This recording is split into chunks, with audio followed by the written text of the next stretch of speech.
allegiance to the flag of the United States of America and to the republic for which it stands, one nation, under God, indivisible, with liberty and justice for all. Roll call, please. Mrs. Brew? Here. Mr. Babalani? Here. Dr. Hayes? Here. Mr. Menegini? Mr. Pop? Here. I make a motion we excuse Lee. Support. Mr. Babalani? Yes. Dr. Hayes? Yes. Mr. Pop? Yes. Mrs. Brew? Yes. Approval of the agenda, any additions or deletions? Now we need a motion to approve the agenda. I make a motion to approve the agenda. Support. Dr. Hayes? Yes. Mr. Pop? Yes. Mrs. Brew? Yes. Mr. Babalani? Yes. Approval of minutes for the joint special meeting of July 13th, 2017, and the regular meeting of July 17th, 2017. Any corrections or additions? I make a motion we approve the minutes for the joint special meeting on July 13, 2017, and the regular meeting notes for July 17, 2017. Support. Mr. Pop? Yes. Mrs. Brew? Yes. Mr. Babalani? Yes. Dr. Hayes? Yes. Approval of manifest 2017-15 in the amount of $1,116,953.37. Any corrections, Mr. Babalani? Yeah, I have a couple, Doc. Ray, on page 3, under the Recreation Department, the top GCSSA membership for $70. Yeah, that's a sports turf membership. It's something we picked up every year for Kurt. Okay, so we keep that just because we got the soccer fields and stuff, or? Yeah, he works a lot with the turf, Okay. sports turf. The next one that I have is down under the DDA. I have a real problem with that Carollo purchase property, 20,871. Plus we had legal fees for, must be for preparing the deed. And I always thought that the seller prepared the deed. And then we also had all the permitting for the wetlands. I'm guessing we got roughly $28,000, or $23,000, $24,000 into that. And I guess I respect the DDA's decision to bring it in front of the council, but I would really like to see the council have the authority to reject some of these projects.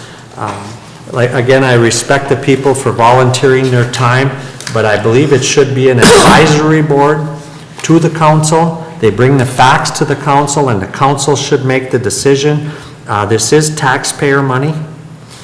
Some of it's taxpayer money for businesses in the city, and I do not agree with the purchase of this property, and I would really like to see us get back on track and take the recommendations and make a good educated decision on what we want to do, not just jump through hoops, whatever the boards say, and just go with it. I don't think it's right, and I don't think it's right for the citizens of the city to have to pay for this. And then on page 4, under capital projects, Ray, it says Ortman Funeral Home Tennis Court Landscaping Dedication, $1,023. What would that be? That's, there's the plaque and some final landscaping that we had to, Okay, it was a Okay. plaque that came Yeah, the through the plaque. funeral home? yeah. Okay, Yeah, because he handles the bronze plaques. okay. On page 6, under the electric utility, advertising for the journeyman lineman.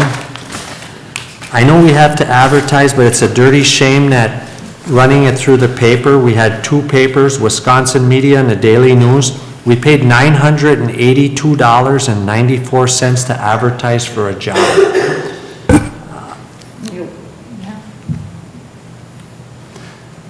How long were those run for?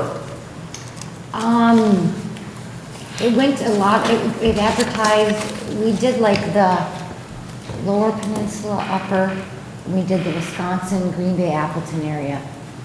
And it went on their websites was a big thing, how we cut costs.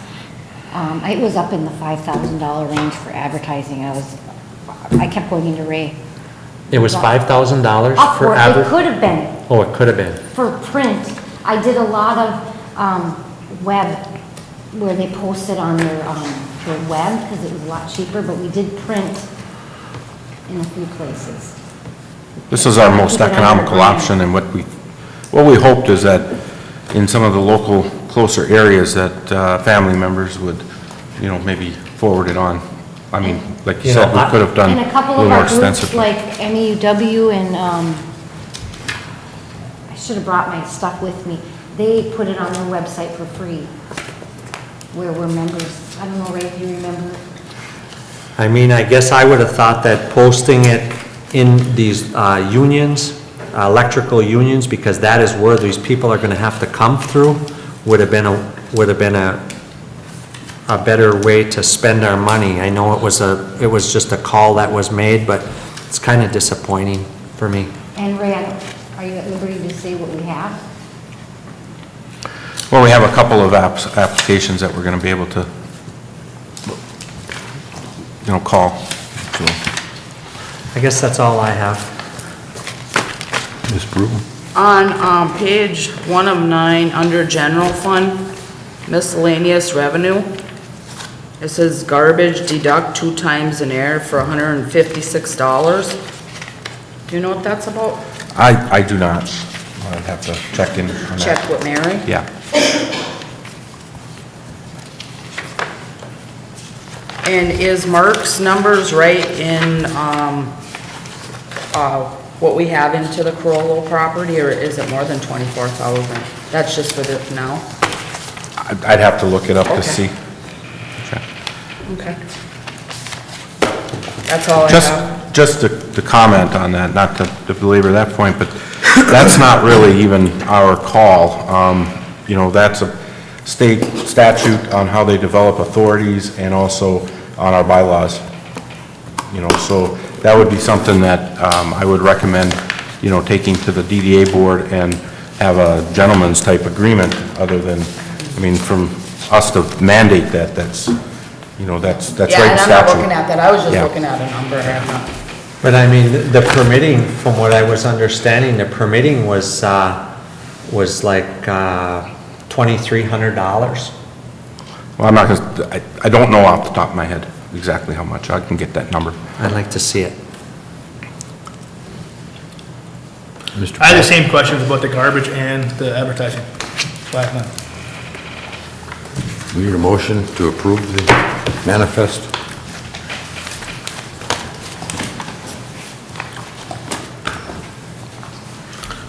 I'll make a motion, we approve manifest 2017-15 in the amount of $1,116,953.37. Support. Mrs. Brew? Yes. Mr. Babalani? I would like to say yes on the manifest, leaving out I would like to vote no on all the Corollo purchase, attorney fees, anything tied to that property. Dr. Hayes? Yes? Mr. Pop? Yes. Anyone in the audience have any questions on any agenda item or any comments? If not, you'll have time to comment on any topic at the end of the meeting. Next on the agenda is a presentation by Phil Hansen of WPPI Energy. Mr. Hansen. Good evening. As you said, I'm Phil Hansen from WPPI Energy. The reason I'm here tonight and asked to speak to you is as an owner of WPPI, you along with 50 other municipals, it's important for us to get out and talk to you and let you know what we're up to. Also gather feedback and make sure we're headed in the right direction. My presentation tonight is titled Doing More Together, Preparing for the Future Through Joint Action. I'm going to cover a lot on our business plan, which just started this year as a 5-year business plan. I have some handouts I put on your desk in front of you if you want to follow along on some of the slides. As an overview of what I want to talk about tonight, a lot of it is around the business plan. Like I said, it is a member-driven business plan. I'll go into some of the details of how we developed that and how we got input. A lot of that plan is around utility of the future and technology and customer engagement. We've heard a lot from members that they want to continue moving forward with technology. Another key piece of this is having competitive and updated rates. So you can provide the services that your customers would like and options for your customers. I'll talk about a few other priorities in that business plan and then summarize with key takeaways. Like I said, the business plan is very member-driven. It's a 5-year business plan that goes from 2017 through 2021. We spent a lot of time in 2016 gathering input for that business plan. We met with, we had 11 meetings early in 2016 with 47 different communities attended those meetings. Ended up having over 70 staff from those communities there and gathered a lot of good information on how they wanted WPPI to proceed and what they wanted us to focus on in the next 5 years. We held follow-up meetings for the remaining 4 members that weren't able to attend those, and then from that information put together a draft business plan. In September, we had an all-board meeting, and the board got together, discussed the business plan over a day planning session. We took that information and ultimately turned that into our business plan that was approved in December and started implementing that early this year. I'm going to focus on that business plan, and as you put together a business plan like this, you have to make a lot of assumptions of what's happening in the future. A lot of it, like I said earlier, focuses on utilities of the future and technology. One of the key assumptions in this business plan is customer expectations continue to change. When you think about what your customers want and what customers get from other businesses, customers can usually go onto their bank account and see exactly what they're using or what their balance is, transfer money, actually even cash checks on their phone right now. Cellular data providers allow you to log onto their website, see how much data you've used, see how many minutes you've used on their site, you pay their bill by your phone. So we think customers' expectations will continue to evolve, electric customers included, to look for more technology. Advanced metering is something that we feel like is very important to have in the future. A lot of our members have implemented that along with Norway. I know you're in the process of putting in advanced meters right now. That's a key part, we believe, in the future. Right now, if you look around the United States, about 60% of customers have these meters in already. And we're seeing utilities starting to take advantage of the capability of those and doing a lot with them. Competitive rates is another very important part of this plan.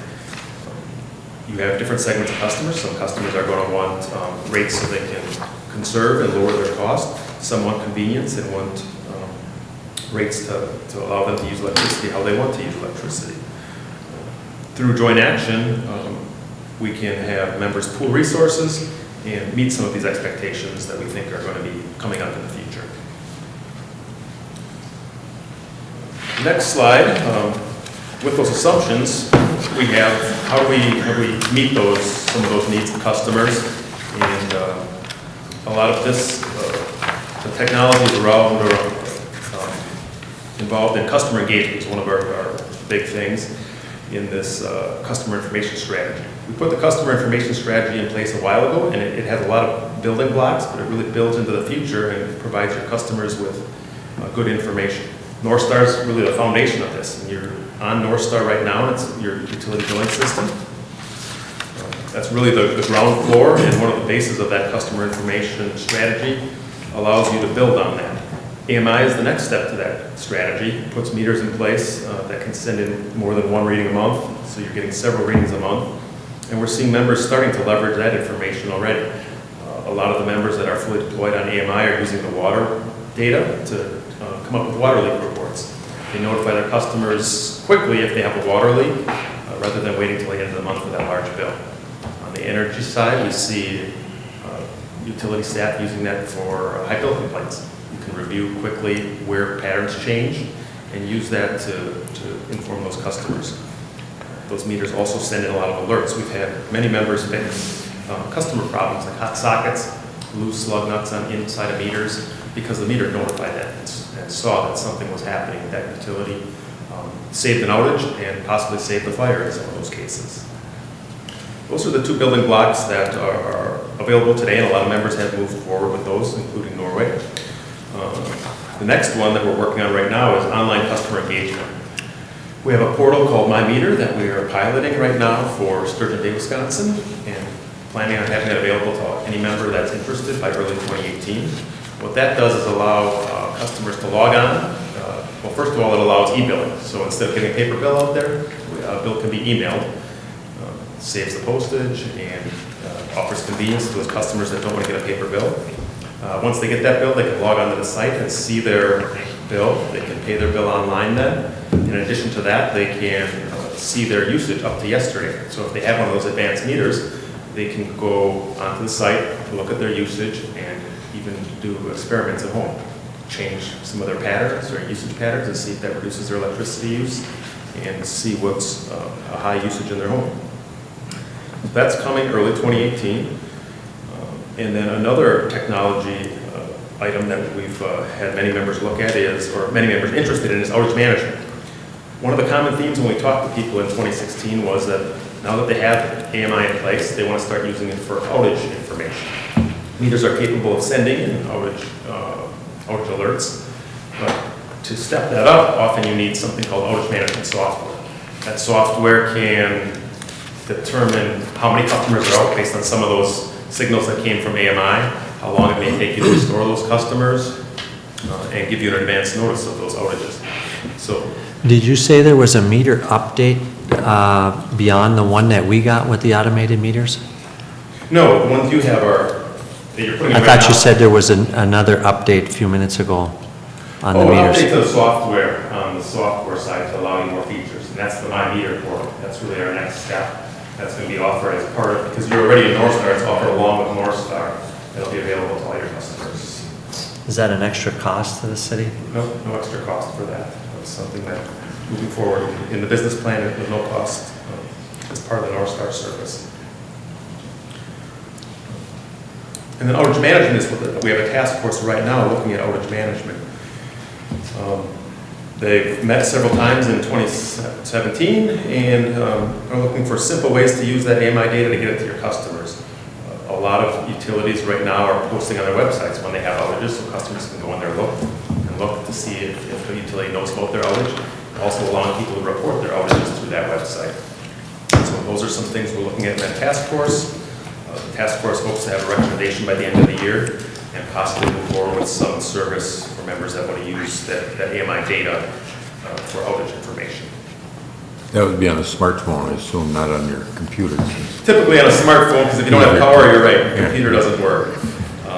And that's one of the big changes. In the past, the portals were all computer-based. Now they have to work on a phone too, because a lot of your consumers are using the phone. You can look at their bills and pay their bills. On the next slide, I talk a little bit about competitive and innovative rates. A lot of priority was put on rates in this plan, making sure we can work, helping members work on their rates and have cost-based rates. Very important to have your rates aligned so the proper classes are paying their fair share of your bill. By having some innovative rates, you can give customers more control over their bill if they choose to have time of use rate. We've looked at electrical vehicle charging rates, some things that aren't here today, but maybe in 5 years. So starting to help members think through that. We've had a couple members proposing standard time of use rates, so all their customers will be on time of use rates. And really also looking with members on properly collecting your fixed costs. As we see more distributed generation out there, your kilowatt sales may go down, but you still have the same costs in your distribution system. So you have to think about how do you collect those fixed costs. And there's different methods you can do that. One is raising your fixed charge. One is having some type of sliding charge based on a 12-month usage pattern or something to that effect. All things that we've been working with members on, making sure they continue to be viable in the future and collect enough money to keep their distribution system in good shape. As part of that, if you want to send the right signal to your customers, we have to send the right signal to you. So we've done a lot of work with our wholesale rates. In 2017, the demand charges implemented. Costs for electricity or demand capacity is higher in summer than it is in winter, so our demand rate now reflects that. When you get billed, you get a higher demand charge in July and August than you do in January, February, and the shoulder months. That will help you ultimately, at some point you could modify your rates to send that same signal through to your customers. In most cases, customers' usage or bills are lower in winter and a little higher in summer, but on average about the same. Customers that can't control some of their demand can actually lower the bill by lowering their demand in summer. Another rate that's been put in place this year is a new load market pricing rate, NLMP is what we call it. What it does is allow a customer that's going to expand or build in your community to get market pricing for up to 5 years. Very attractive pricing for that customer, a good economic development tool to have businesses expand or build in your community. New London, Wisconsin was one of the first that implemented this rate. They had a customer, Steel King, that just started this in July this year. Without that rate, they wouldn't have expanded in the city, and with that rate, they did, which is great for the community and for the utility. So we look at having that expanded to many more communities in the coming years, to give customers where it makes sense. Was that something that the city would have to guarantee then, or would you also help guarantee the? It goes through WPPI. What we do is we pass through market prices. For that period of time, we purchase on the market on behalf of that customer for the portion of their new load and pass that right through to them. So there's no risk to the utility or to WPPI.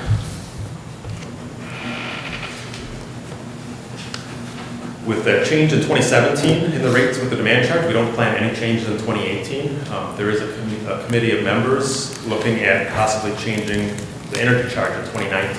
So we may modify the hours, the on and off peak hours in 2019, but that's still being studied.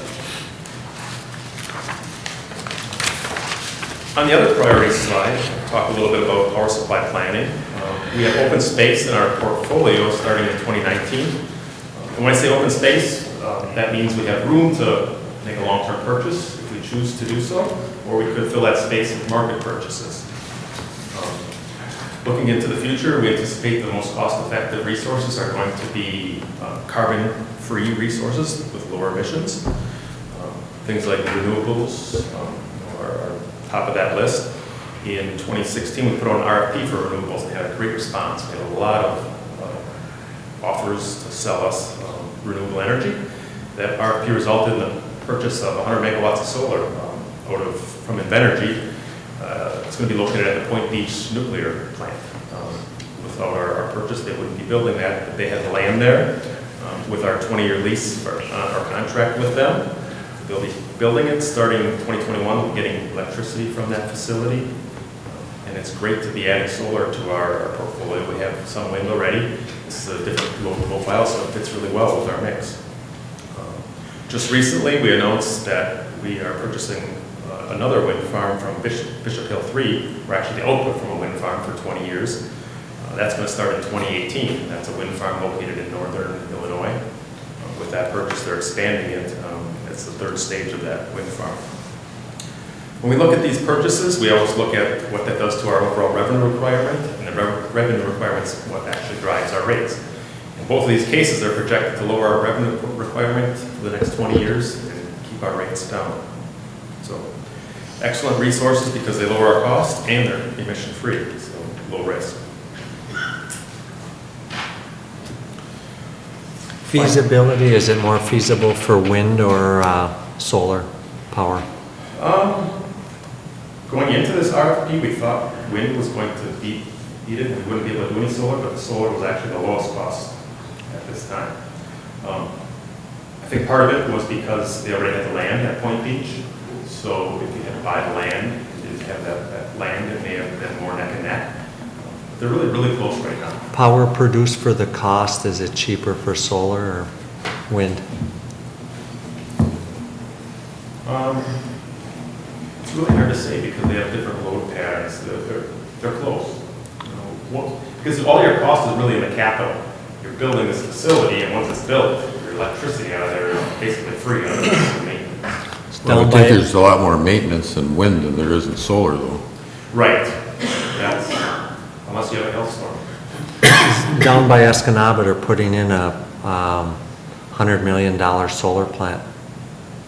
Yeah, I saw the Yeah. release on that. It's Yeah. 1,100 acres of property. It's a large solar plant, yes. But the prices have really come down, and with the incentive tax credits on that right now, it's very economical to put in those, more economical than a gas plant. Financial strength is another priority that we have. WPPI has had excellent financial strength reflected by the members. The members' financial strength goes through to WPPI. And we have our contracts extended out with members through 2055. We have an example of where the financial strength really helps us is we can get better financing rates because of that financial strength. In 2016, we refinanced our 2008 series bond, ended up saving $9.8 million through that refinancing. So that's money that helps reduce your rates into the future. Our wholesale power costs in 2016 were 2.2% lower than in 2015. And we actually have seen power costs, the 2016 power costs were lower than the previous 5 years, or the lowest in that 5-year period. We expect in the future our power costs increases to be very moderate, at or below the rate of inflation. Member engagement is very important to WPPI also. We are a member-driven organization, and without your input, we can't survive. We need your input and direction to do the proper thing, meet your needs. Every member has a seat on the board and has the input that way. They elect an 11-person executive committee. And that executive committee has several advisory groups that they appoint that are made up of member staff. Through all those processes, you have an opportunity to participate in WPPI, set our direction, and make sure we're meeting your needs. We have an upcoming annual meeting this September. The information on that should have went out in late July, so if any of you can make that, great to see you at that annual meeting. We also have orientations at WPPI twice a year, and orientations on the go. We just recently had one in Florence. For anyone who's interested in learning more about WPPI, those are great ways to learn more, provide us your input, and make sure that we're meeting your needs. So key takeaways are really that WPPI is an energy member-owned organization trying to meet your needs through joint action. As you consider your utilities goals into the future, please keep us in mind. We want to help you meet those goals, and by working together, we believe all WPPI members can be prepared for the future. Are you relying on coal at all? Right now, we have about 45% coal in our mix. With these latest purchases, that percentage is going to go down quite a bit. When we look at our retirements of plants, and when I say 45% coal, some of that comes through long-term purchases from other entities. Our greenhouse gas carbon footprint looks like it drops over the next several years. So we're going to be relying less and less on coal. The two major coal plants we have, Boswell and Elm Road, Elm Road's very new, it has very good emissions controls on it, and Boswell just had an emissions retrofit, so they both are pretty state-of-the-art and low emissions plants. Have you looked into wood burning facilities at all, or is that considered not green? Well, that's debatable, depending on who you talk to, if it's green. I think it's considered a renewable resource. The cost has not been comparable to wind or solar. We've looked at those. They're usually high maintenance on those type of plants, and I think that's what drives the cost up. I would think it'd be the same as for coal. Yeah, and that may be one of the reasons they're phasing out coal. Is there still availability in your September meeting? Yes, I definitely. don't know if anybody in the council is welcome to go to that, or You are all welcome. Be more than welcome. I'd love to have any and of you. there's still room at your hotel. I see there was a reservation number.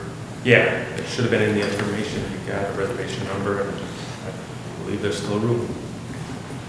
They have it's a 2-day program. Thursday's got a lot of industry speakers good information on the industry and topics relevant to your utility. And Friday is the business meeting where the WPPI's board meets and we talk about WPPI's programs and financials, report from each department. As far as the meters, and you said that we can have some differential rates. Would you work with the city on that as far as setting that up? Because right now, I think we're struggling with that. We need, I think, need to do that because I'd like to encourage people to use their electricity at night when it's cheaper for us to buy and it'd be cheaper for us to sell to the customers. So I don't know what we need to do, but I would certainly like to see some advancements in using our advanced metering. I think that's essential as far as our utility work moving forward. I agree, and we do have a rates department, and as your staff, Ray reaches out to WPPI, our rates department is happy to look at your current rate structure and discuss options on what you could change to make sure that you're still revenue whole and put something like that in place. Are they still working the bugs out of some of these meters? Because I know like we've had some problems with them not reading, and so is that right? That's not WPPI, is that coming right through the meter itself? Right through the meter. Last I heard that the meters were working well. Okay. I have not heard of any problems. I know you have about 500 installed right now. Mm-hmm. That's the last I heard. I have not heard of any recent problems. So Ray, we're moving forward on that then, as far as using the advanced meters. Like, you know, that was the promise in the beginning that we were going to get some big advantage to the advanced metering, and so far as I can see, we haven't really taken advantage of that, and that's... Well, as far as a rate design, I mean, that's something that I've talked with the folks that he references at WPPI for rate design, but that's, I think, something you don't want us to have them do a whole lot of work on if the council's not on board. So, if the council wants us to do that, absolutely, we'll implement that rate. I mean, it's something that they have to do some work on. They have to evaluate some information. And once you have more advanced meters installed, right now you have about 500. As you have more installed, we have a better set of information to really narrow down on each customer class and make sure that the rates are set correctly. So you're correctly collecting the right amount of money. It's really hard to make that design without more information from those individual customer classes. Some of the communities, like Waupun is one that was proposing the time of use rates for all customers. They made that the determination after having advanced meters in place for all their customers about a year and a half. So they had a really good set of information. They could do that study. And in Wisconsin, you have to go to the Public Service Commission to change your rates. So at the time when they went to the Public Service Commission, you actually could have every customer of how they would be impacted by that change in rates. So you can show that you're not adversely harming your customers. Would that be something that would be applicable to Norway, do you think, as far as time of use meters? And yeah, we would definitely do that study. Advantageous to the people in town as well as to the city? I think so. Anytime you're using electricity more wisely, it's a win-win. It's a win for your customers and a win for the utility. As long as your rates are set up correctly so it doesn't change your revenue. I know when I talked to, I can't remember his name, but at your office, Tim, yes, recommended that we have meters installed at certain locations, certain customers, and then he wanted a year of data, to do the evaluation. So it comes down to 2 points. It comes down to getting those meters installed where they need it, and then having the data, enough data for them to do the evaluation. Because it would only make sense, we should have the majority of the meters in before you're gonna get the information. At least spread around to your customer classes so you have a load profile based on those. Well, I don't quite understand how it's going to save the customer any money, because he just got done saying that you have to look at your your revenue coming in and adjust it so your revenue doesn't change. So I don't understand how you're going to save the customer any money, because you're looking at the amount of money you're bringing in, and then you don't want that to change, so you're adjusting something else to cover it, so on the bottom line is still the same. How is it going to save the customer any money? If you're reducing your units, you're paying WPPI less and the customer's paying less. So it flows right through to the customer. If they use fewer kilowatt hours of electricity, their rate would go down, their bill would go down, your bill would go down from WPPI. But you also said that you didn't, you'd have to watch so your revenue didn't change. If your revenue is not changing, the customer is going to pay the same. It might be less per kilowatt, but then there has to be another charge put on there, so your revenue is not changing that's coming through the city. You just said that. I said revenue. I probably misspoke when I didn't say distribution revenue, because it would only be on your distribution charges that you want to keep yourself whole. On your energy charges, you would want that to be, that's going to flow through. Fewer units being used by your customers would be fewer units billed by WPPI. On the city side, you have your distribution revenue component that you need to still collect. But it also affects your commodity that you're selling. The city is selling the power. It's affecting the bottom line of what the city is making. If rates are structured properly, it doesn't affect the city's bottom line. Because fewer kilowatts hours there should be equal to the same dollar reduction in your bill from WPPI. So. But what about the power that we're purchasing? Yep. Not that we're purchasing, that we're producing. So we're producing the power, and they're getting it at a cheaper rate. That's reflecting right on our bottom line, on our revenue. Well, one thing that we look at is that load curve, and if the energy that's being saved, not purchased from WPPI, is in that higher load curve, where we're buying instead of producing, buying over what we produce, I mean, that's an automatic savings for the utility. If it's, we can produce electricity cheaper at the hydro than we can buying it off the grid. It's always been that way. So, that's what the evaluation is to look and see where that load curve is, and does it make sense for us based on our hydro generation curve. If we can get to the point where you're not purchasing anything from WPPI, then your point's correct. But as long as you're purchasing some from WPPI, those offset kilowatt hours would. But you're still losing money, because you're still going to be losing, because you still have the bottom line on the power that you're producing.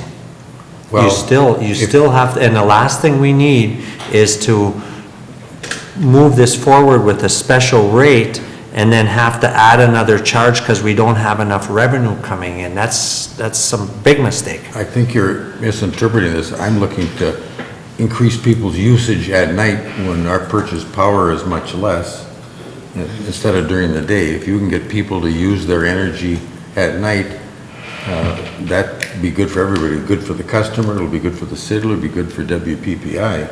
And that's what these meters are geared up to do, is at time and use. So if at night you're using a large amount of electricity for whatever reason that is, then it's going to cost them less, it's going to cost us less, and it's going to cost WPPI less. Everybody will save. And Well, I was going by what he said about the bottom line, the revenue, keeping the revenue the same, and you're not going to be able to keep the revenue the same without adding another charge. it would reduce our charge and reduce our revenue. So it would equal out, so everybody would save. We wouldn't have to pay that high utility rate that we pay in the day, and the customer wouldn't have to either. You're still losing on the power you're producing. No, you're not, you're just producing it more at night, when it's cheaper. Power is always cheaper at night because a lot of the commercial and industrial people don't use power at night because the people work during the day, and so the usage is much higher during the day, and electricity is much higher during the day. If we can get people to use their electricity at night, it'll save everybody money, them, us, and WPPI. I can see where that would work in the big city where you have a lot of industry, but Doc, but we don't have a lot of industry here that would be working at night. Yes, we do. I don't know. I've been all over town. I haven't seen it. Well, you can smell it sometimes. One of the things that we're doing is we're speculating on what our load curve is, where in order to implement any kind of rate modification, whether it's by design or by just the rate itself, that's why the folks that are going to evaluate it want 12 months of data, so we can see what the curve looks like, and then you can look at that and say, okay, if we change the rate, this is the impact, and you would answer that question in either side of the argument. You can answer if we're falling short or we're long, or however you want to put it. That's what the rate department does. They use all that data, they analyze their current costs and make sure that the utility is kept whole. We have a lot of money to make up with the citizens to pay for the $750,000 automated meter system that's attached to their metering on their bill every month, as far as I'm concerned. Under a 4-year period with these meters, they're spending a lot of money on the metering charge. So we owe them something. And we should study this thoroughly. And I did study it and I voted no. I was talking about the advanced metering, using the meters. You said 60% of utility customers have it in the country. We're sort of behind the curveball here. I think we're late comers to this, so we need to. Anyways, let's move on. We're not going to solve that problem now. Do you have any more questions for me?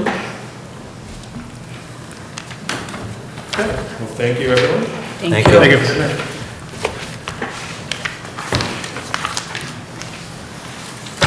Well, thank you.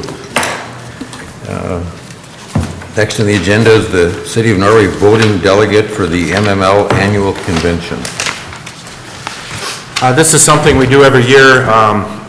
The MML, Michigan Municipal League, has their annual meeting and their business meeting, and the city council assigns a delegate for voting purposes. This year's meeting is in Holland, Michigan, and it's September 13th, 14th. It is the same time as the WPPI annual meeting, and so in the past, historically, I've offered up, or I've asked if anybody from the council would like to be the voting delegate. Typically, communities would have not only a voting delegate, but an alternate and to go to the meeting. So be more than happy if somebody would be willing to do that. In the past, I've been assigned that delegate duty. Again, I think it's something we should talk about it based on with this meeting also down in Wisconsin Dells, because we're running into conflicts of where to go when. Which one do you plan on attending? Well, actually, I am the delegate, the city's delegate for WPPI, so from that standpoint, I should probably go to the Wisconsin Dells, but it's really up to council. We have missed annual meetings at the MML, so it's not like we'll be thrown out of the group or something for not making it, but you should vote a delegate regardless, and then I guess we could. Is there any see member of the council that's willing to go down? I'm not interested. No, I can't. What were the dates on that? 13th, 14th, the same time period as the. Wednesday, Thursday. Wisconsin Dells, is that in the summertime? September 13th to 14th.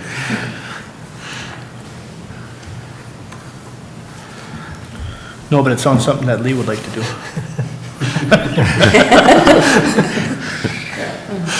You want to make that motion?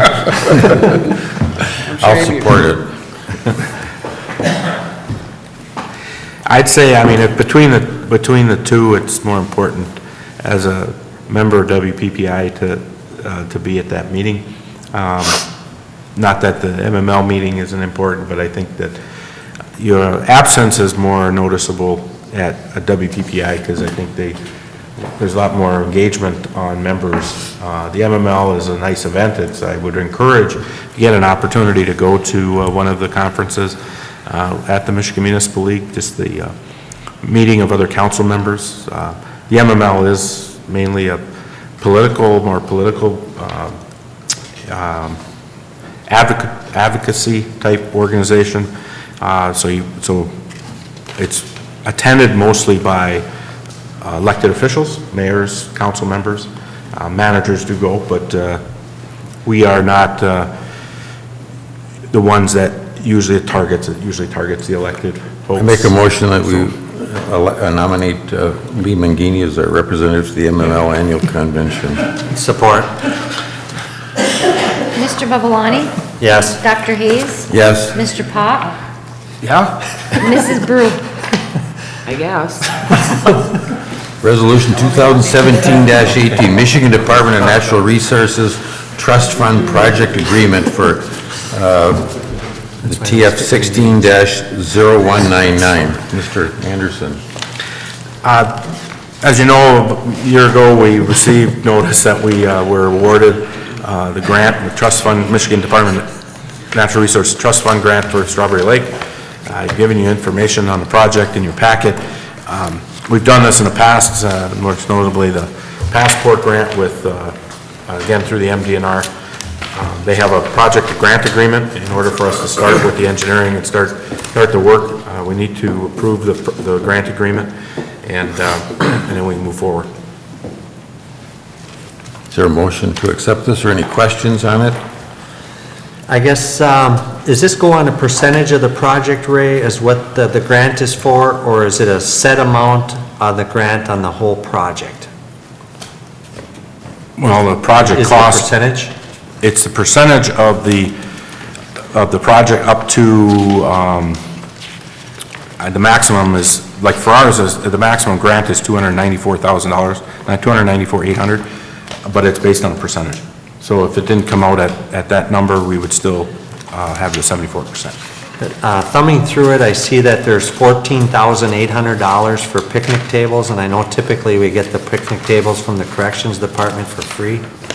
So I don't know if that stuff can be taken off, or is that? That's in kind, but what happens is... I didn't see where it was in kind. Yeah, I think it's in kind. So what we can do is if we get that, that would go against the 26%.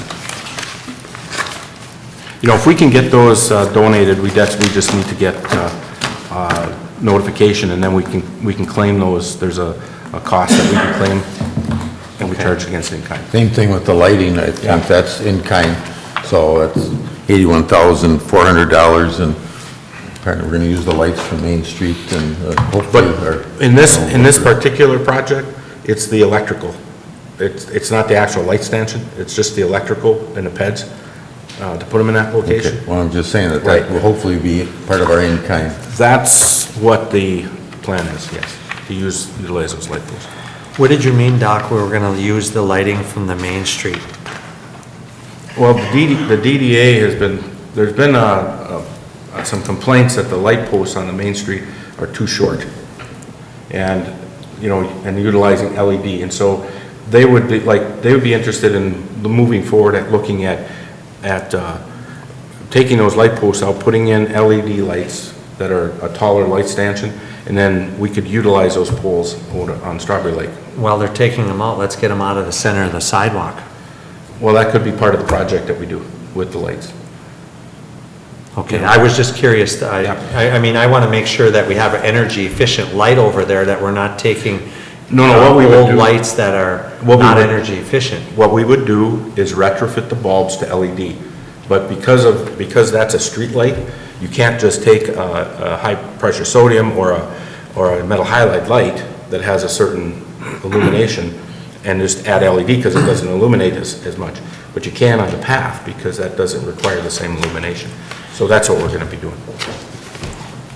I guess what I would like to see out of this project, Ray, I would like to see us get a price on paving that up to the trail, or whatever we got to do to pave that area, and draw out of some of these other, I mean, if the tables weren't in kind, or anything that is not in kind, we can take out, and that isn't a real necessity, and pave that area? Because can't. when you're at the... We went through that. We went through that. That was in the original grant application, and they pulled it out and said it wasn't eligible. Okay. What is in the, what's in here is, we can't add. We can't add We anything. can't add, no. Okay. No. Okay. Any other questions? I make a motion, we approve Resolution 2017-18. Support. Dr. Hayes? Yes. Mr. Pop? Yes. Mrs. Brew? Yes. Mr. Babalani? Yes. Number 9, approval of the City Hall LED lighting project. Mr. Anderson? Yeah, this is a project that was mentioned a number of times over the last few years for us to investigate, getting our lighting within the City Hall transferred over to LED. Jeff Forbes is here from WPPI, and he was instrumental in putting this package together for us to have contractors come in and then provide us with quotes for the project. As you can see, the low price is from B&B Electric in Iron Mountain for $6,850. As I mentioned and highlighted out through the report, that because of the incentives through Efficiency United and through WPPI, this actually will not cost us any money. The incentives cover the $6,850. So this particular part of the project is just the upstairs. We did that for 2 reasons. We did not include a basement for 2 reasons. Number 1 is that size of project based on the incentives. And number 2 is that the time that the lights are on in the basement, you get less of an energy savings, and the upstairs are on majority of the time. So you get a high energy savings. So I think the numbers worked out well for us to complete the upstairs, get the retrofit, and then we can look at, say maybe next year, we can look at the basement and see what kind of if we can get some efficiency out of that project. So you said it doesn't cost the city anything? Nothing. With the incentive? Nothing. Okay. That's a no-brainer. Is there a motion to approve this?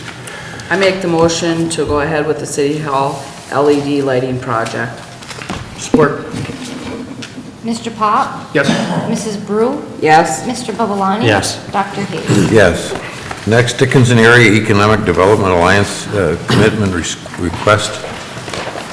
This is something I've had in our memo for about a month now, giving an update on where the area economic development has been reorganizing, and they've been, since July 1st, been going to the communities or requesting the communities to commit to $5,000 annual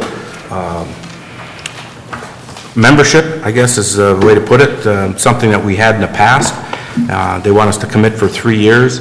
Right now, Kingsford and Brighting and Iron Mountain, I believe Iron Mountain, actually, I think it's on their agenda tonight, but word is that they're probably moving forward. And then the county has also committed to the $5,000. So we are sort of the last ones to bring this forward in a public setting.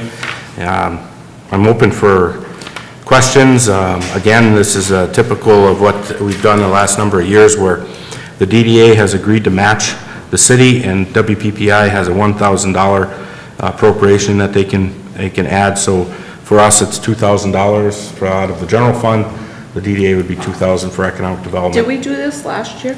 We did not. The That's main what I reason was because the county and Iron Mountain were not involved. And they're in it this They're year. in it this year, yeah. What is the townships kicking in, Ray? Well, the townships haven't officially been approached. We've put the message out to them, and I talked to Don Bisek at Norway Township, but they haven't actually having a formal request.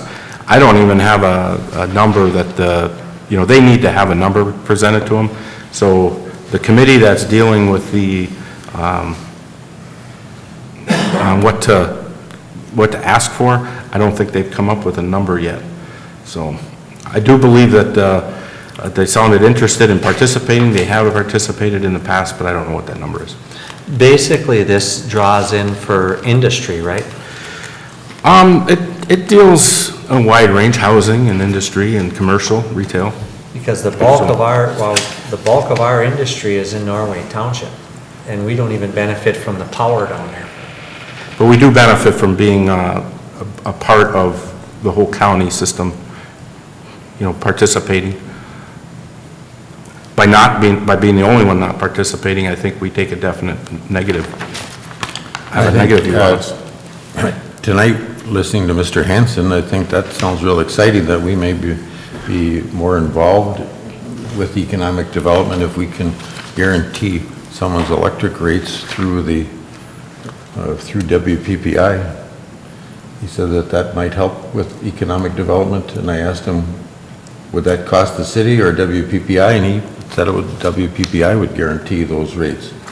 So that's another advantage of economic development that I see with that presentation tonight. One of the changes during the reorganization is in the past, the organization was funded, a majority of the funding came from the municipalities, the government.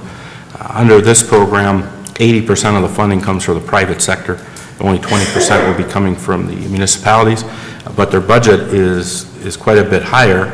And the reason for that is that they're going to have an economic development professional that they're going to hire and work for us.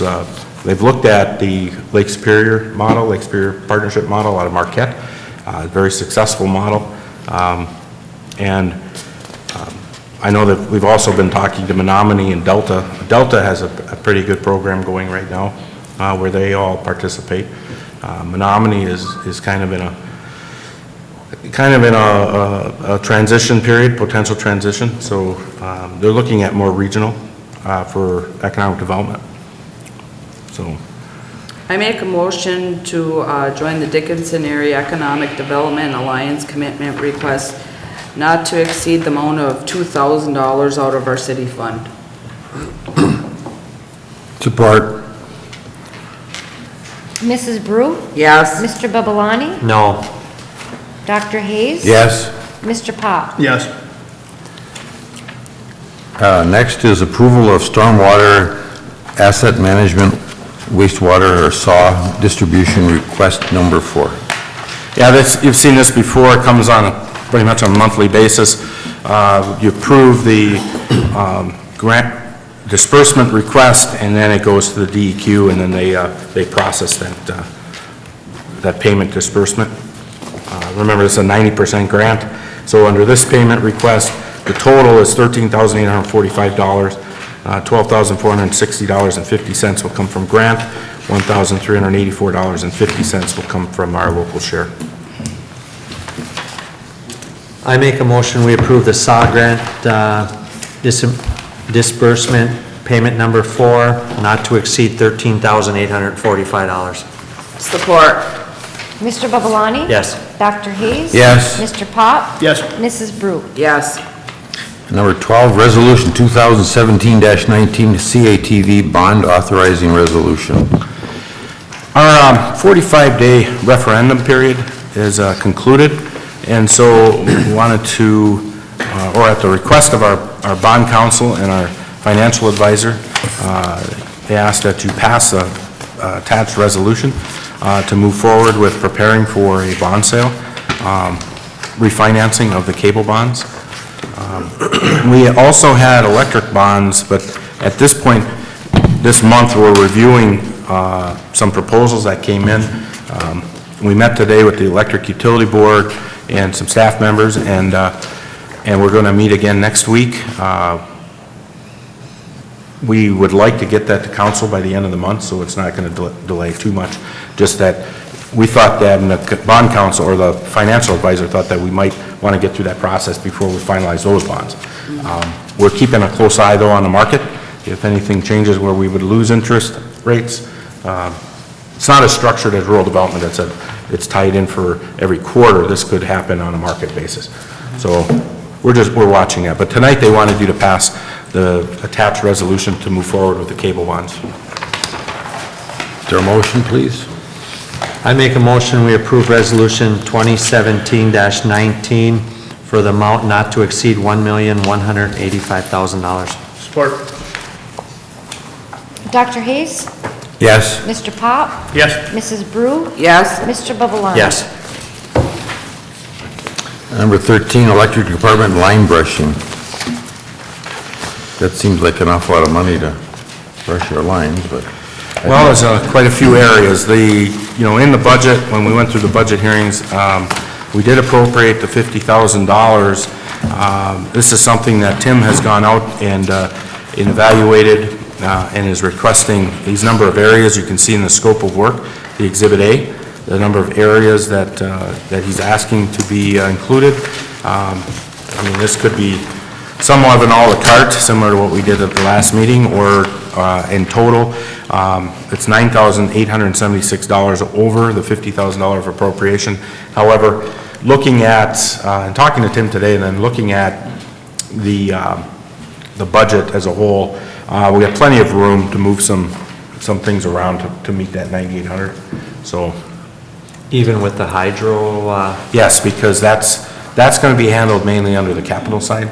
So when I look at, and we look at those numbers, I look strictly first in that specific maintenance area, and then I might look at some other non-capital areas. Now, he did talk about equipment. He had some equipment he was looking at. He said he'll wait till the bitter end to defer that if he has to. So, but the outage we just had, I wasn't in town, was that caused by a tree down yes, on the lines? yes. Gee, there was no wind at that time. There was a lot of wind at that time. It came up pretty hard for about 2 hours. Really? Yeah, about an hour. I was about 2 hours. inside, so I didn't notice, just the lights went on. what kind of projects, Ray, just to highlight on, what are our guys working on the rest of the summer? Is there any major projects? Any major projects for us? Major projects, they're working, they're still trying, they're just finishing up with, taking the fairgrounds offline, or off system, fixing that system up. And then we're going on WPA Road. We're gonna see if we can fix, still work on that. Shops? Yep. Those are two areas. He's got some other work that he has some smaller items, but it's still important. Good day here, 2 days there. The fairgrounds, is that on our side or that's on? It's our side. We have to, what we've been trying to do is get off that, there's that one line we're trying to decommission, Okay. so. I thought we did all kinds of fairground work last year. Well, there's a lot of work to be done. We're trying to get out of that property. We're trying to, they're working on the inside, we're trying to fix up the service coming in and making some improvements. I guess I know how important the tree brushing is, but I'm hoping that we're not sacrificing any equipment where it's going to be a safety hazard if we cannot replace it in the fiscal year here. I think so. Because you said we were going to be drawing away from equipment maintenance or upgrades or whatever. No, he had a ditch witch that he was looking at purchasing, and he's, that one piece that he said he was gonna wait and see if it had to be deferred, it could be deferred. Okay, so it's no line trucks. No, it's not line trucks, no, Okay. absolutely not.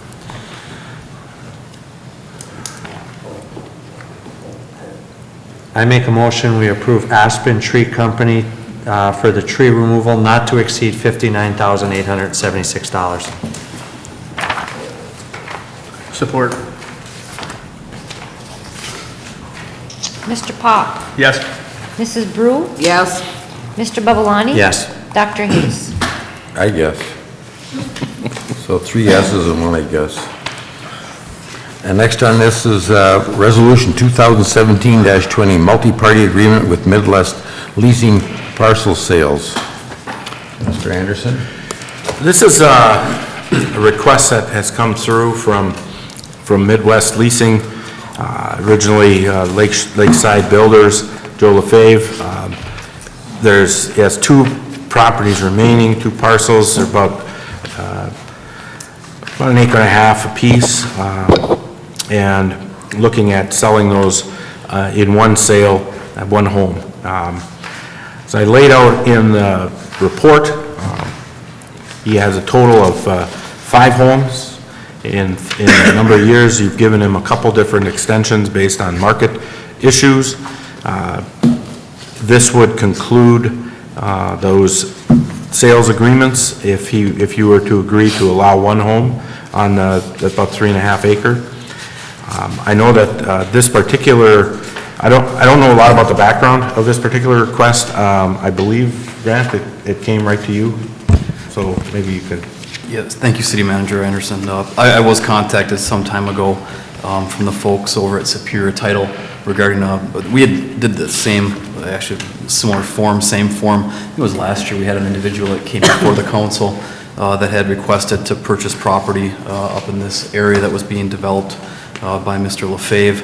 And within the agreement that the parties, the city, agreed to back in 2009, I think it was, which the city has extended at least once, that the Lakeside would develop this property, sell off the parcels, and because of some of the restrictions that were put in place, the new owners would be required to sign off on that and acknowledge those same requirements.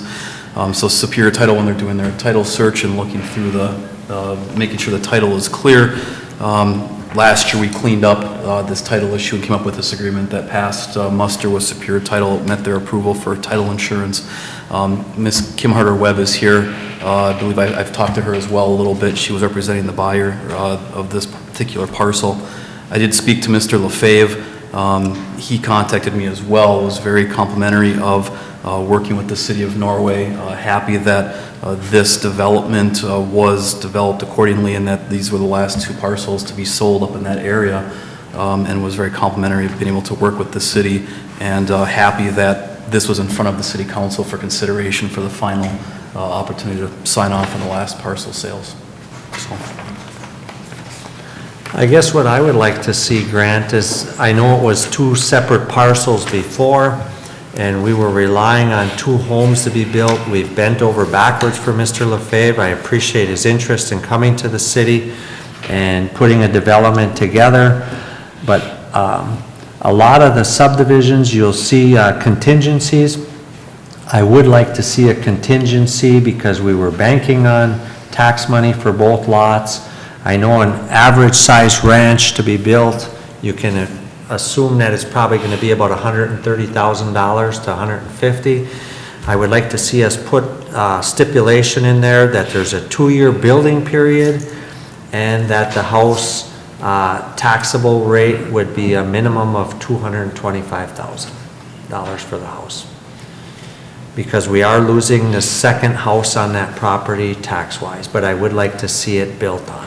But also, you're still getting a house put on there, and it's better than sitting there with nothing on it.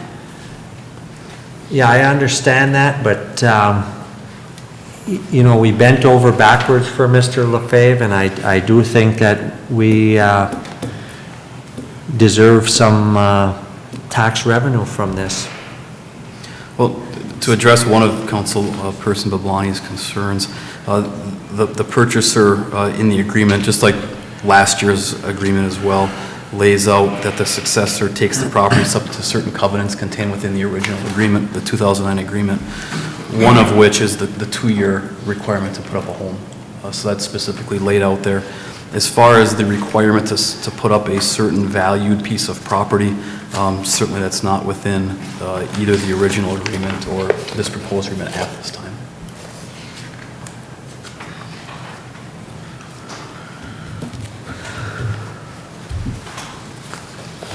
I mean, maybe not 225,000, but I do think we need some sort of guidelines so we're assured that we're going to get adequate taxes from the property. But that ain't a part of the original agreement, is it? That we can do that? No, it's not, but as Councilman Bablani points out, the agreement, I mean, I wasn't part of this, but reading back, it's the requirement, and I think the thought process, of course, I haven't spoken at length with Mr. LaFave about this, but the way it reads or the way it appears is that it appears as though he was going to put up like spec houses. Mm-hmm. And I think it was, and the way the renewal one that came up a couple of years, was it last year maybe? Was that it was buyer, which was Mr. LaFave, would put up 3 residential homes, suitable within 2 years. Did have agreement, 2 additional homes in full compliance with zoning, approved for occupancy within 3 years. So basically 5 homes within 5 years is what it comes down But we to. are varying from the original agreement by dropping 1 home off of the site. Well, we've got other lots in sale that are in the city too, and we'd like to move forward on our lots out by the golf course, that we need to move forward to them. I think having this would make sense, and I'd like to see us move forward on it without any further. And just to be clear as well, as for full disclosure, when I spoke with Mr. LaFave, he did not indicate to me that, I didn't have any details. I didn't ask regarding whether or not it was going to be 1 large home, 1 small home. That was not the extent of my inquiry. It was my understanding there was an offer to purchase the 2 parcels. We have to sign off on it. I didn't get into details. But it is a home. That's my understanding. Ms. Webb is shaking her head, yes. To build a home, whether or not it's on 1 lot, 2 lots, or right in the middle on both lots. I didn't get into those questions, like I said. I'm getting a head shake from the realtor that's representing the purchaser. I didn't discuss square footage size or any valuations, of course. Just The indicated I cost presented. that we're incurring for handling this is going to be billed through somebody, or are we paying, or is the city of Norway paying for the cost of being that we don't own the property?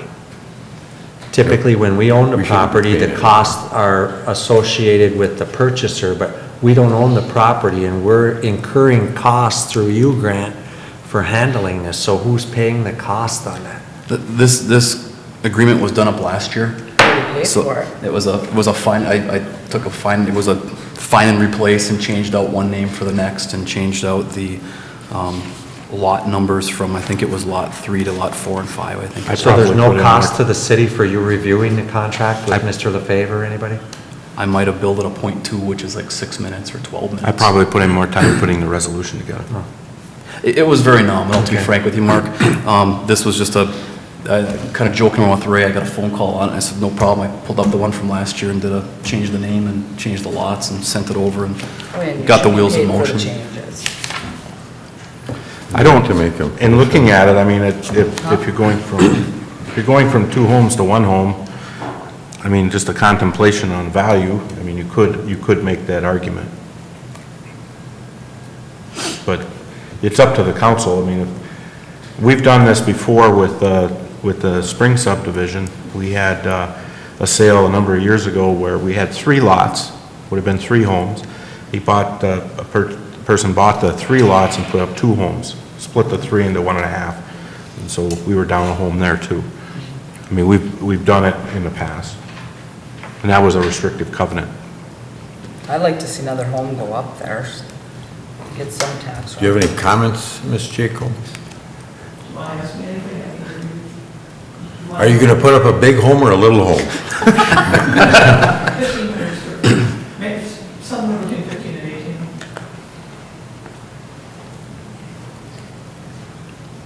I'd be more than happy to pay taxes on one with a home, and only other piece of property to pay, whatever you guys, it's not horrible. So do you plan on building on 1 lot or in the middle of 2, or? Well, right now I have a little, we haven't decided what we're going to situate. We could probably put it on 1 lot. I don't think I'd care, but some people seem to. We could put it on 1 lot and then a lot of the other lot for sale at some point, or just have a You nice. typically don't do that. Would you know? What are you anticipating cost on the project? Well, I have a construction loan for up to $250,000. I don't know if it'll be that much, but it might be. They didn't give you a square footage, per square foot cost on the house, or no? No, when I went to the bank, they just said it could be this much until whatever you want to spend. So I have an architect, and we'll probably spend close to Well, 1,500 square feet, I think that's going to be adequate price-wise. And you should be able to build wherever you want on that, if you're buying it, build where you want. Yeah, I'm not I make a concerned about it. resolution at 2017-20 be approved. Support. Mrs. Brew? Yes. Mr. Babalani? Yes. Dr. Hayes? Yes. Mr. Pop? Yes. Do we want to go into closed session, or do you want to make a vote on Resolution 2017-21? Does anybody want to go into closed session? Well, then we need to, I make a motion, we approve Resolution 2017-21. Support. this is the Norway Mr. Police Association collective bargaining agreement with the City of Norway. Mr. Babalani? Yes. Dr. Hayes? Yes. Mr. Pop? Yes. Mrs. Brew? Yes. Now, anybody in the audience like to address the council on any matter, except for Mr. Hawkins? I don't know if I want to hear from him, but... No. Anybody in the audience like to make any comment? Mr. Hawkins, you want to give us an update on the project? I do. Okay. Won't take more than 45 minutes. Oh, No, I'll make it brief and see if you have any questions. We're kind of turning the corner on getting stuff done. We're with the underground utilities, as soon as a couple more services are put in on Joe Laurie's rest of Elm Street, all of the remaining underground stuff is on one block on Main and then several blocks left on Iron and Mine, so everything's going to be concentrated there. Curb crew was in last week, got a lot of stuff done. The flat work crew, the sidewalk, driveway, concrete guys are here this week. They're going to get caught up. So I do not know, we discussed it at our progress meeting last Tuesday, but they didn't have really an idea of when paving crew might get in to put the first layer down on streets that can be ready. They had to get their plant moved back to Waseda, and they weren't sure when that was going to be. But I would say this month, there's a very good chance they could be in paving as many streets as can be ready. The overall schedule, we're close. It's still a dart. We may be a week and a half behind. It's not that important, but it's coming.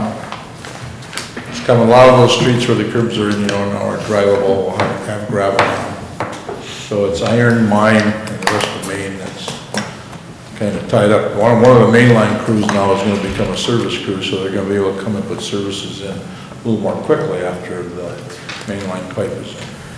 Thank you. Any questions? Great. Mr. Babalani, any comments? I'd like to say hats off to the Garden Club. They do a heck of a job for the city, and I don't think they get noticed as much as they should. The online council meetings, I know we're struggling getting them online. I had a couple people call me and ask me if I knew anything about it. It seems like it takes quite a while. I don't know if we got trouble with our system or what. Road shouldering, obviously with the rain, there's a lot of areas that are struggling, and the roads are starting to break off up by Red Line, Valley View, a couple others.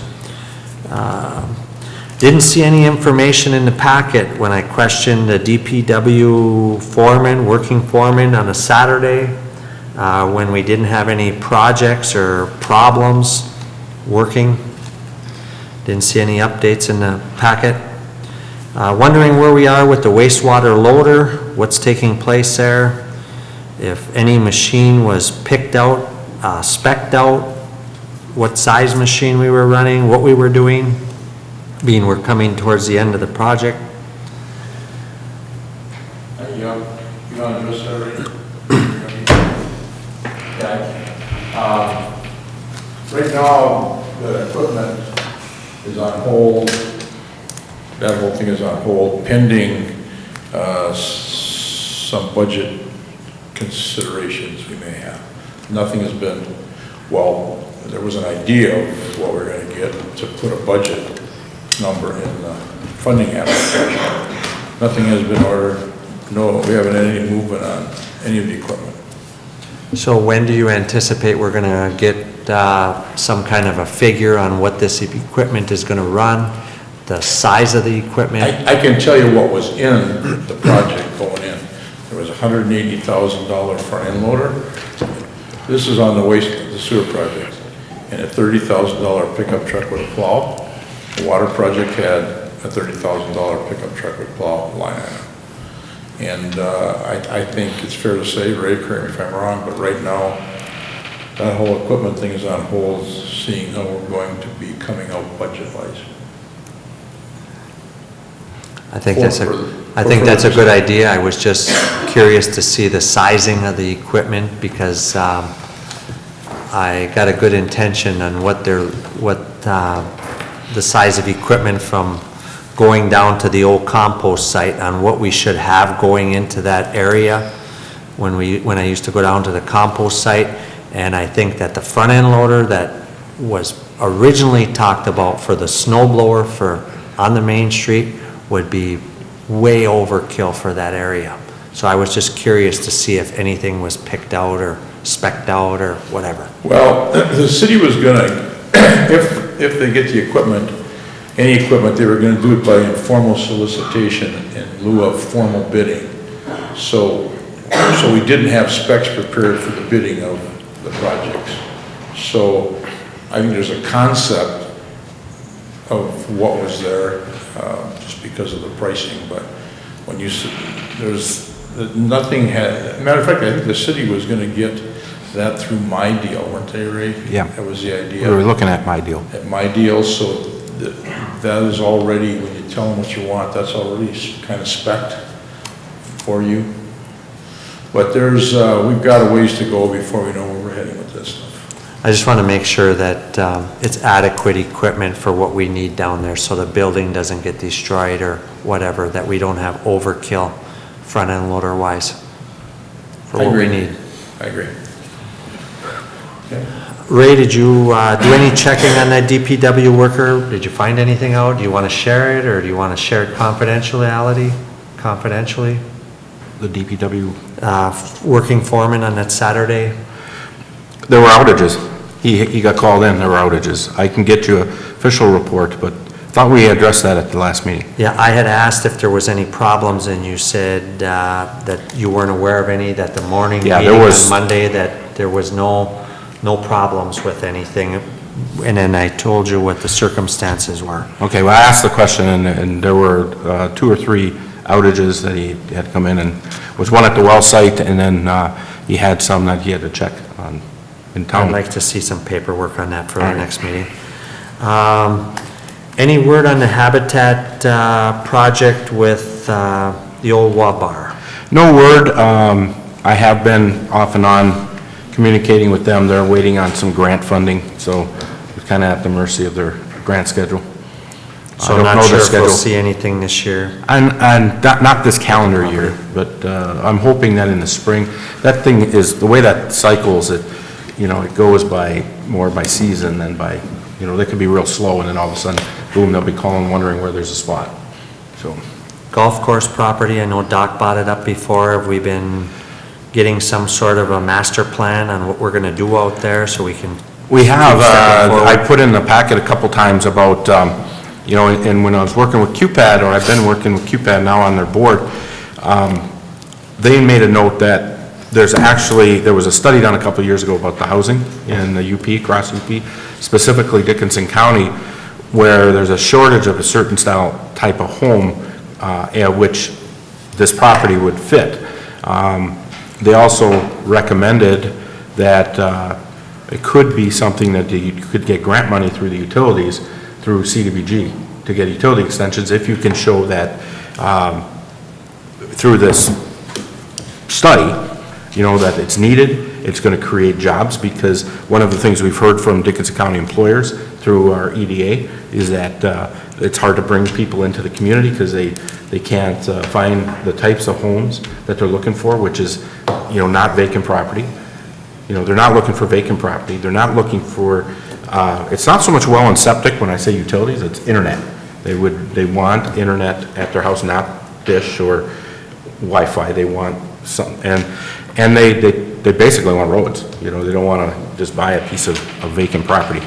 They would like it if they could have the house built to some extent by the time they move in, because a lot of them are moving. So we have some information like that. Been trying to figure out what we want to do, if we want to hold off and try and come up with that, or if we want to, move on the original suggestion along the road.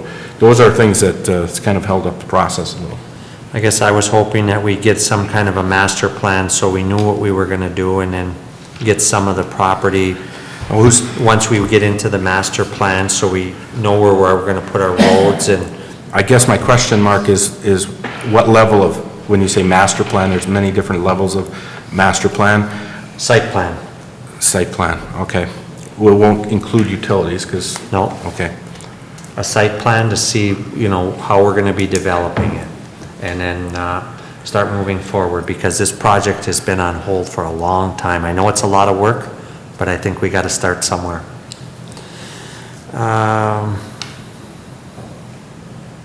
That's all I got. Ms. Brew? I have nothing. Mr. Pop?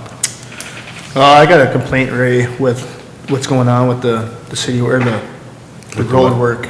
3 different times I've had picked up garbage in my yard because they're taking breaks underneath the trees in my front yard. I have questioned a couple of them and got no answer. Just got okay, see ya. So if you could address somebody, whoever the foreman is. And to stay off of our properties. They're parking up in, yeah. The guys in the loaders and everything else, they're coming, and they're taking the breaks. They're going underneath the trees. And one day I picked up 7 Mountain Dew cans and a bunch of wrappers. I'll talk to Matt.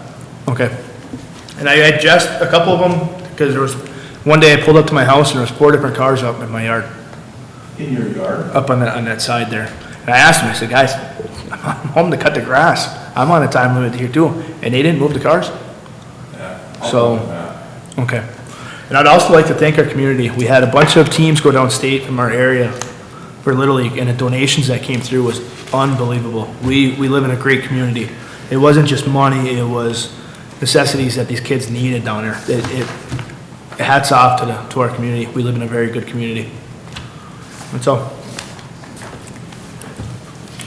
I guess the only comment I had is I went for a walk around Strawberry Lake. I really enjoyed it. I particularly enjoyed walking on the east side of the lake when you're in the shade. I know that the Recreation Committee is thinking of cutting all those trees down too, but I'd like to see the planted trees growing up big enough to produce some shade before you could move the rest of the trees down there, because I think even though they're only good for shade, it's still nice when you're walking around the trail to have that shade there. I guess I was impressed with how high the water was, as one dock was, on one side was underwater. Yeah, we're pumping 24/7. Yeah. Yeah. And it's just that we had so much rain. And I'd rather see that than, sometimes we would pump too much and it would be way down below and it would be out. So, I don't have any other comments, I guess. Is Mr. Carlson, any comments, or No, Mr. Mayor, thank you. Mr. Anderson? I don't. I did put a couple things in the memo, dealing with the hydro projects and with our part-time help. So, council would take a look at that and maybe give me your thoughts. That's all I have. Need a motion to be adjourned? I make a motion to adjourn. Dr. Hayes? Yes. Mr. Pop? Yes. Mrs. Brew? Yes. Mr. Babalani? Yes. Now I gotta ask you. Be sure to tell me that because of his expertise in that area, it was